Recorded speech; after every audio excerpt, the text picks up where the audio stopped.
Hello world, Dorothy Dottie or Dot. My name comes with options. And I'm a homeless caregiver. Um, on the road again.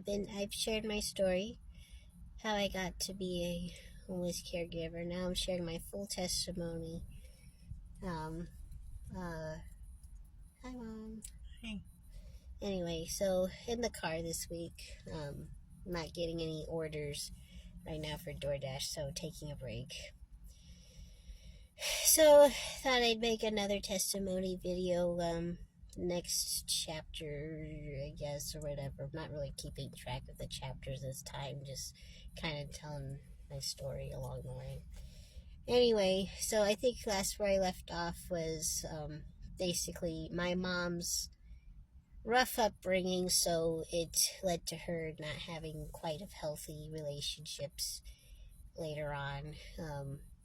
So my mom grew up rough, had my brother, and decided to go to college, to Bible college, while she had my brother as a little guy. So my brother, even though my brother did not go to college, but technically, my brother did go to college when he was a tiny guy, by my mom being the student. But nevertheless, my brother did, in a weird way, technically go to college. He was a little guy, but my mom had him, was a single mother in college, and later on had me. After she didn't get to finish college because she had a fire in the where she was living in the trailer, so she wasn't able to finish due to that. And then, at least I don't know what year that would have been, but my mom met my dad once more because she had known him previously before at another occasion. She had told me once, and then knew him again, and had me.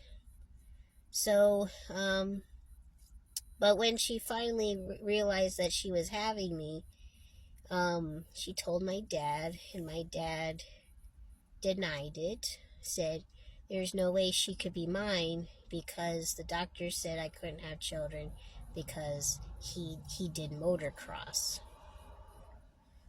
So that was his excuse for him not being my dad. So yeah, my dad denied being my dad. So because of motocross. But the funny thing about God is, you can make excuses of your balls getting crushed against a dirt bike, enough times, but that's not gonna, stop God from commanding your little swimmers from swimming upstream. And here I am. God is a God of life, and he will be the one to determine if someone is going to be birthed or not. Yeah, a man cannot say, no, I can't have children. I do motocross. No, it's not how that works. Anyway, God said I would be alive, so here I am. And when Mom finally had me, she said they went to do the DNA test because my mom this time was able to get my dad's information to file for child support because she was going to need it. Because my dad also didn't want to stick around to be a dad.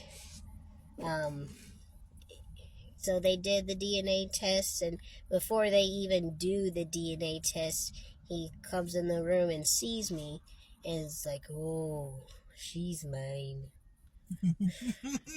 I'm sorry I said it like that. You always said it like that when you told the story. That's okay. My dad is not American. My dad is from Venezuela. So he, he's a Spanish, brownish man. Yeah. I don't know if that's what he really sounds like, but I'm sure he might still have the Spanish accent. I don't know. But yeah, so as soon as he saw me, he knew that I belonged to him because I guess, the look. He's like, yep, that's my monkey. He was a hairy child. I'm still hairy. Anyway, but yeah, so after they did determine that I was his, he didn't want to stick around, but he had to pay child support. So grew up with, basically a plastic card as a dad. I didn't have much of other male influence in my life. I had my older brother. Poor guy. He was a good older brother. I remember a lot of times we'd be in school together. The short time when we were in elementary school together. I do remember those years, and I think if I was to pick a favorite time during my childhood, it would be between, the ages of when I was born and ages of 6. Because it was me, my mom, and my brother, just us 3. We never lived in our own place for a long period of time. We lived in government housing. I remember when I was really little, and I think a little after we lived in government housing, I remember living with my grandmother, and for a period of time after living with my granny, I remember we lived with my great aunt Geneva, my mom's aunt. We lived there for a period of time too. And my mom had struggles with, jobs and everything. She worked at Walmart for a period of time. She worked at Lowe's. And eventually, and for a little while, she worked at a high school, worked as a teacher's assistant in the profound physically and mentally handicapped class. So she got to work with the special needs students. And during that time, my mom actually brought me to the classes sometimes, and we got to do extra help with taking care of some of those kids, like babysitting them off the side, because the parents said, oh, we love you, you're so great, can you watch our kids, outside of school? And my mom did for a couple of kids, and I think that was a good experience. It was really cool getting to see those precious children. They were teenagers, but they were like infants, basically. That's how my mom taught me to kind of see them, to look at them with love and not be like afraid of them or whatever. Because I think not a lot of kids get that kind of exposure to special needs children. But, so I grew up with that. And then eventually my mom got to, after that, my mom got to work at the jail. She became a police officer. And that was really cool. I was really proud of my mom for becoming a cop. She did all the training. She went through police academy, and I know that was really rough for her. But I remember when she got the call for getting the job as a cop. She got the call on the phone. I remember walking into the living room, and that's where she was. She like collapsed on the floor saying, "Thank you, Jesus."